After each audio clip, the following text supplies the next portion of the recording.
नमस्कार दोस्तों, मैं अर्जुन आपका स्वागत करता हूँ हिस्ट्री बाय अर्जुन के यूट्यूब चैनल में। दोस्तों, हमारी आज की क्लास है भारत पर अरबी और तुर्क आक्रमण। दोस्तों, आज की क्लास में पढ़ने वाले हैं भारत पर अरबी और तुर्क आक्रमण। तो दोस्तों, अरब आक्रमण के बारे में आज की वीडियो में जानने वाले हैं, तो वीडियो को अंत तक जरूर देखना ताकि सभी क्वेश्चन आपको आसानी से याद हो जाएँ। साथ ही दोस्तों, अगर आप हमारे चैनल पर पहली बार आए हैं तो हमारे चैनल को भी सब्सक्राइब कर लीजिएगा, साथ ही बेल आइकन को प्रेस कर लीजिएगा ताकि हमारे आने वाले वीडियो का नोटिफिकेशन जो है आप तक पहुंचता रहे। चलिए दोस्तों, वीडियो को स्टार्ट करते हैं।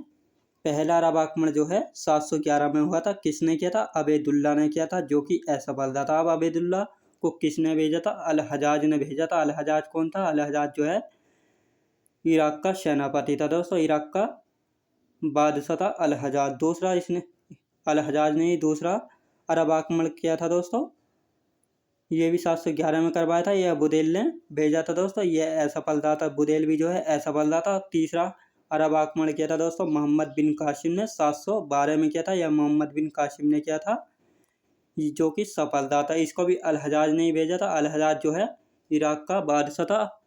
अब मोहम्मद बिन कासिम जो है अल हजाज का सेनापति और दामाद था। दोस्तों, मोहम्मद बिन कासिम प्रथम मुस्लिम अरब आक्रमणकारी था भारत पर आक्रमण करने वाला, जो कि सफल था। यह मकरान तट से भारत आया था।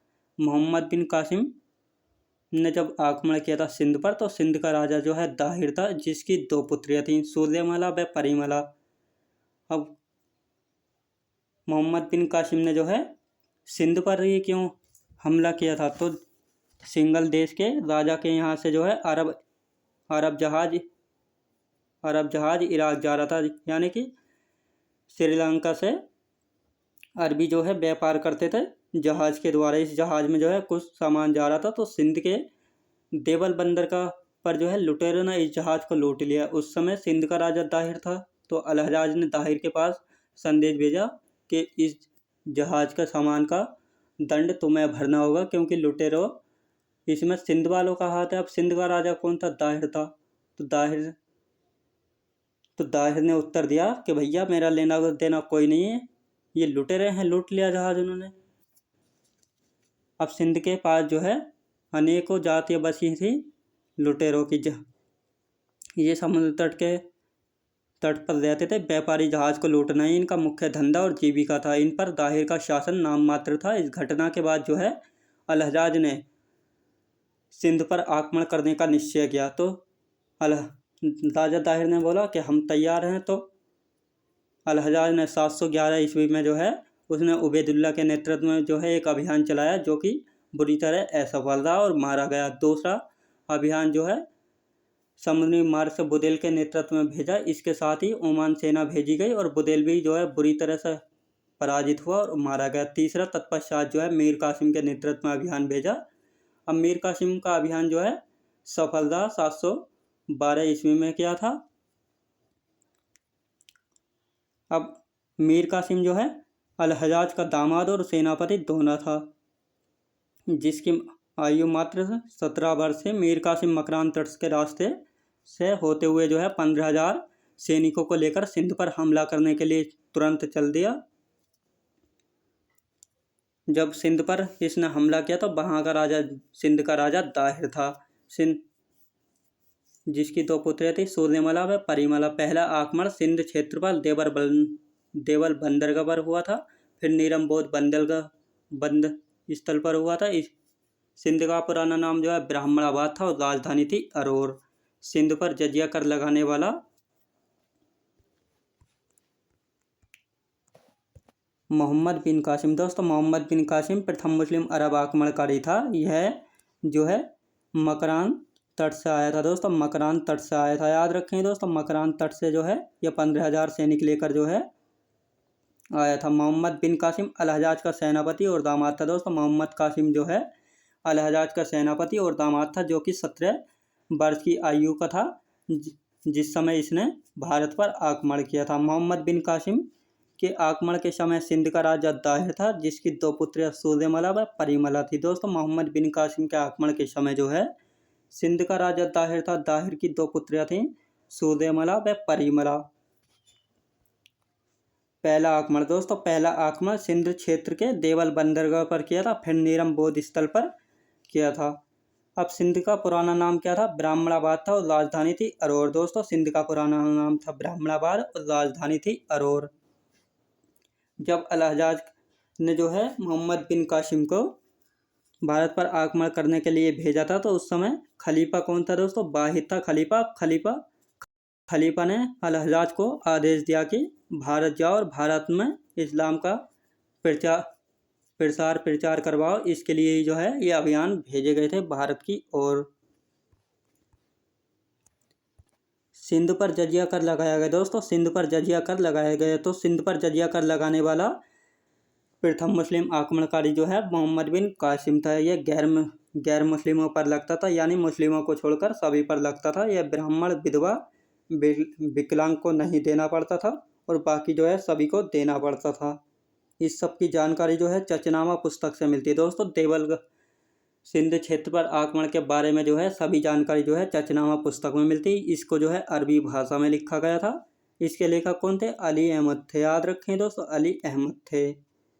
अरब आक्रमण के उद्देश्य दोस्तों, अरब आक्रमण का उद्देश्य क्या था? तो अरब आक्रमण का उद्देश्य जो है लूट करना और इस्लाम का प्रसार करना था। दोस्तों अरब आक्रमण का जो प्रमुख उद्देश्य था वह लूट करना था और इस्लाम का जो है प्रसार करना था। मोहम्मद बिन कासिम ने सोने के सिक्के दिरहम जारी किए, प्रथम मुस्लिम शासक बन गए थे। दोस्तों मोहम्मद बिन कासिम ने जो है सिंध की विजय के बाद जो है सोने के सिक्के यानी कि दिरहम जारी किए थे और यह दिरहम जारी करने वाला प्रथम मुस्लिम जो है शासक बन गया था मोहम्मद बिन कासिम।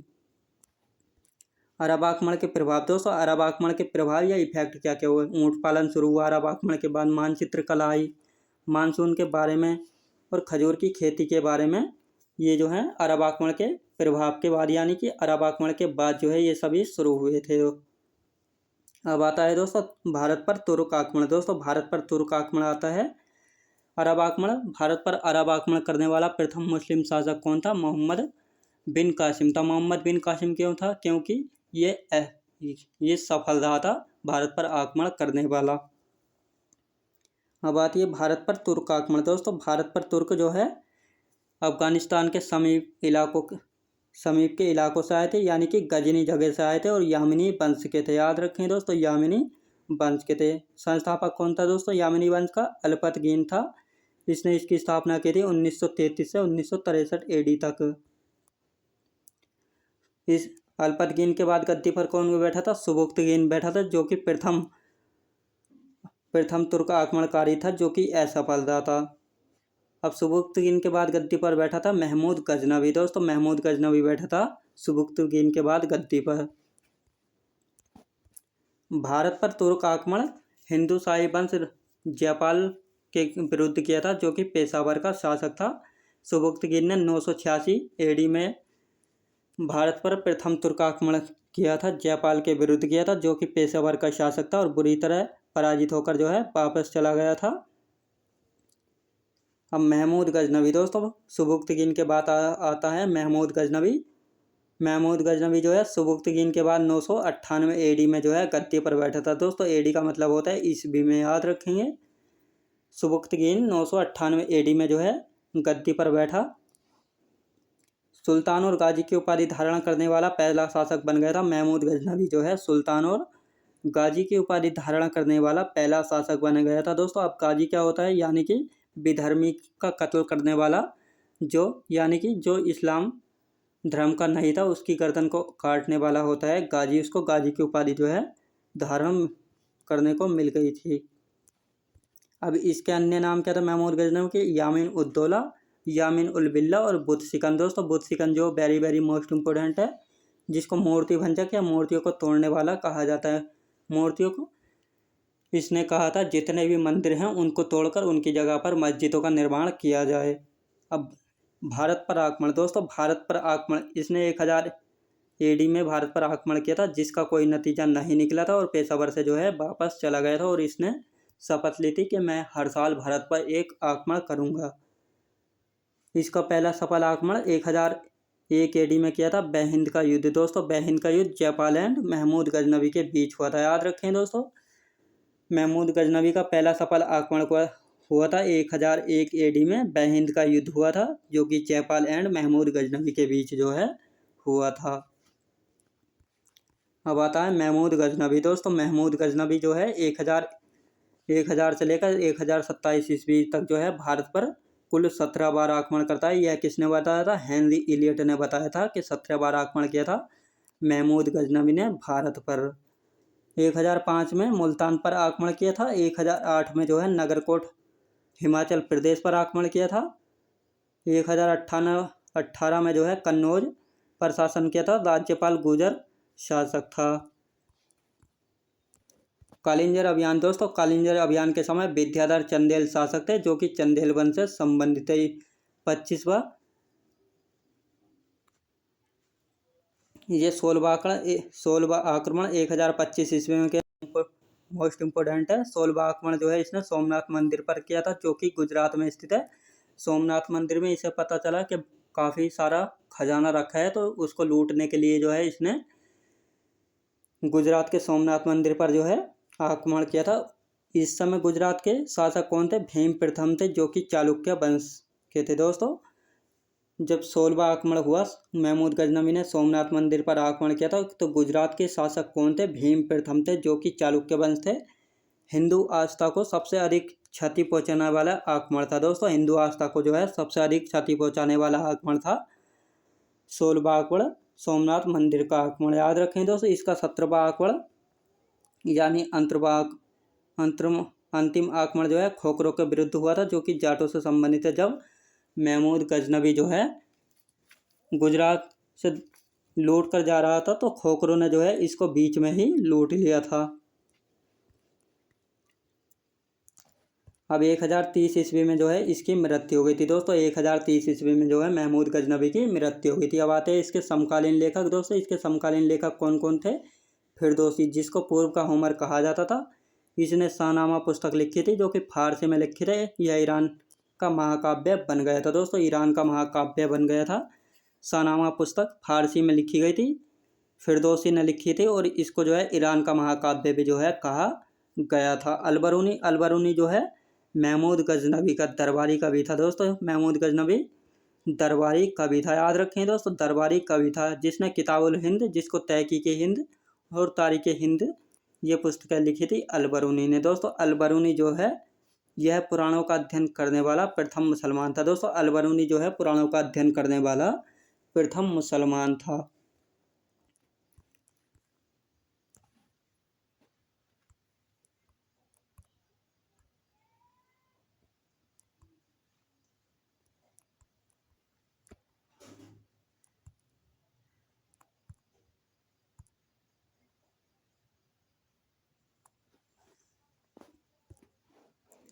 अब आता है उतबी ने जो किताबुल यामिनी लिखी थी दोस्तों, और बेहाकी ने लिखी थी तारीख सुबुक्तगीन। तो इसके ये 4 समकालीन लेखक थे। पहला था फिरदौसी, जिसने शाहनामा लिखी थी, फारसी भाषा में लिखी थी, और यह ईरान का महाकाव्य बन गई थी। यह इतनी ज़्यादा प्रचलित हुई थी। अलबरूनी ने किताबुल हिंद, जिसको तहकीक हिंद भी कहा जाता है, और तारीख हिंद पुस्तकें लिखी थी। अलबरूनी जो है इसका दरबारी कवि था। यह पुराणों का अध्ययन करने वाला प्रथम मुसलमान था। दोस्तों पुराणों का अध्ययन करने वाला प्रथम मुसलमान था अलबरूनी। उतबी ने लिखी थी किताबुल यामिनी, और बेहाकी ने लिखी थी तारीख सुबुक्तगीन। तो दोस्तों ये थे महमूद गजनवी के समकालीन लेखक। तो दोस्तों मैं उम्मीद करता हूँ आपको वीडियो क्वालिटी, कंटेंट वगैरह सभी कुछ आपको पसंद आया होगा। पसंद आया हो तो लाइक शेयर और सब्सक्राइब करना बिल्कुल भी ना भूलें। साथ ही दोस्तों अगर आप हमारे चैनल पर पहली बार आए हैं तो हमारे चैनल को भी सब्सक्राइब कर लीजिएगा, साथ ही बेल आइकन को प्रेस कर लीजिएगा, ताकि हमारे आने वाले वीडियो का नोटिफिकेशन आप तक पहुँचता रहे। चलिए दोस्तों मिलते हैं नेक्स्ट वीडियोज़ में।